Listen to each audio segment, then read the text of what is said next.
نزلت ستوري اسألكوا اصور في ديفاكت ولا لا. كان عندي ميتنج خلصته لقيتكوا كلكوا عاوزين فيلا بينا. لقيتهم عاملين عروض حلوة قوي على السكشن بتاع الجينز، عروض لغاية 60%. لا وايه، في كل الستايلات والوان الجينز اللي ممكن تحتاجوها في حياتكم، فاتح وغامق، وايد ليج او حتى مام فيت.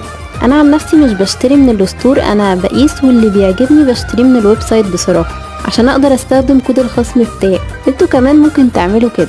اللي عجبني بقى كمان اني لقيت شنط جينز ودول اللي اكيد هاخد منهم واحدة، فياريت تختاروا معايا. كنت شفت المايو ده على الويب سايت وخفت تكون خامته مش حلوة او مقاسه ما يكونش مظبوط، لكن لما شفت دلوقتي الخامة طلعت حلوة قوي وشفت المقاس كمان، وكده ان شاء الله هقدر اطلبه اونلاين. كان في دريسز كتير هناك بكل ستايلات والخامات وكمان الالوان سواء سادة منقوش، والشميزات المقلمة اللي طالعة ترند كمان موجودة، ومش بس الازرق اللي منتشر منها قوي، لا في الوان تانية كمان. اخر حاجة عجبتني هناك الفيستات لانها طالعة ترند.